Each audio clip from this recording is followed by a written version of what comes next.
Hi everyone, so I've had a couple of people asking about tutorials of setting moths and butterflies. So I've got a freshly dead Atlas moth. I do find it's easier to set fresh ones to start with just because they're a lot more sort of pliable. When you rehydrate in dried specimens, if they're not rehydrated properly, it can be really difficult. So with a fresh specimen, obviously you'll find the wings move quite easily. So there it is.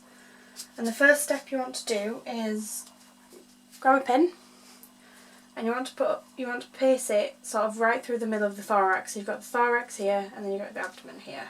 So just go straight through, and then here come out the other end. And then obviously I've got quite a big setting board for an Atlas moth. You can get different sizes with different middle grooves. I draw lines on mine just because I find it helps, but you know, people just tend to find what works for them. So if you pop the pin into the middle of the board, and then I tend to just push so the wings are sat quite nicely on there. And then what I tend to do first is I just secure the abdomen, because what you'll find if you don't secure it, when you pull in the wings it's going to twist like that. And it just means you might end up doing more adjustments.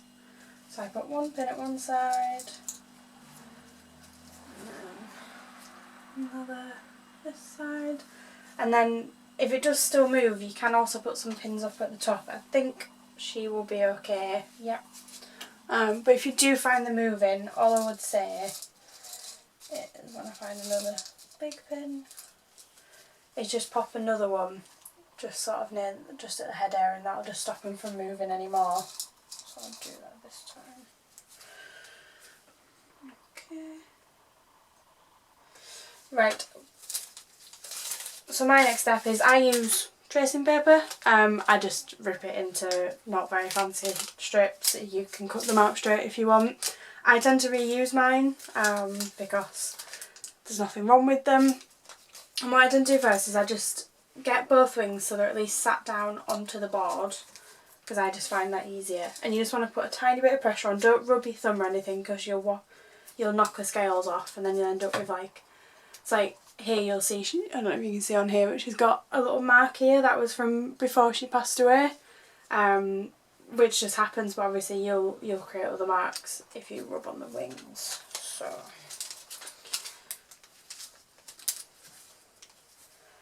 a gentle bit of pressure.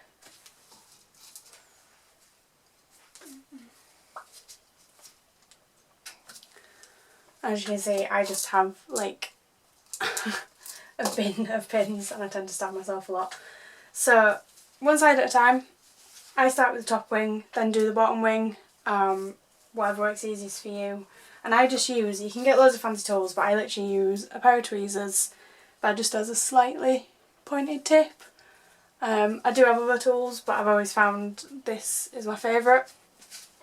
So I take the pin out of the top one, and then what you'll see is they have veins running through the wings, and you want to use them to help you sort of push the wing up. You can, when you've got fresh specimens, there's also a sort of pinch and pull.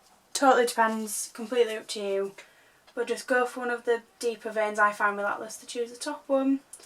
Move up to where you think's about right, think's about there, and then pop a pin in to secure. And all I'm doing here is I'm just pulling this so it stays tight. Not too tight, because obviously you'll rip it, but just enough to keep the wing down. Sometimes you might find, especially with bigger ones, like the wing might still keep slipping, so I just tend to put another one here. But I just want to make sure I'm happy with where she's sat at the moment, which I think I am. But I'll do the other side, see how she looks first, and then we can reshuffle. The bottom wing at the moment is actually just sat in quite a good place, just by chance, more than anything. So again, just lift this up so you can move, choose one of the big wings, and match up.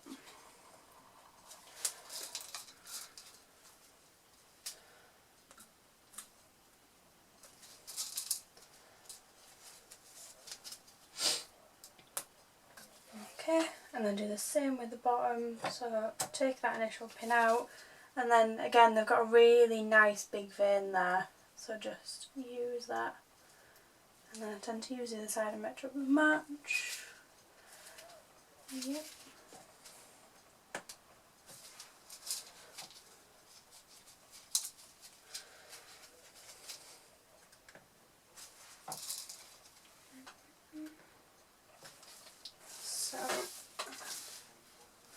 So she's actually sat quite nicely like that. I'm not going to sort of start moving around the wings. What I will do is, because of how this one's sat, it's obviously holding the wing down a bit better, I'm just going to put a little bit here, just to make sure she stays secure. And yeah, voila. So the other thing, obviously the antenna. There's no real trick to this, it depends how they're sat. I just tend to use a pin, because sometimes they'll stick upright, just to get them to sort of right level, and then another one just to move them into what looks natural.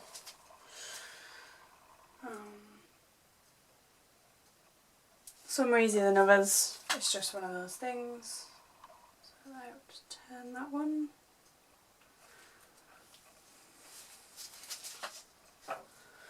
And then I might be able to zoom it in. Oh, alright. Oh, camera doesn't like that. There we go. You can't really see, unfortunately. But yeah, and then it's as simple as that really. Like I say, I'll zoom that back out a little bit. There we go. Fresh specimens are a lot easier, especially when you're trying out. So if you're keeping your own butterflies, wait till they die. If you can't set them within sort of 24, 48 hours, I just say to freeze them. They're fine in the freezer, and then fresh take longer than obviously pre-dried to dry out, so I usually say about a week. And after a week it's just a case of carefully removing these, and obviously any other pins, keeping the middle one in, and then using the middle one to put into boxes or however you're going to store it. So yeah.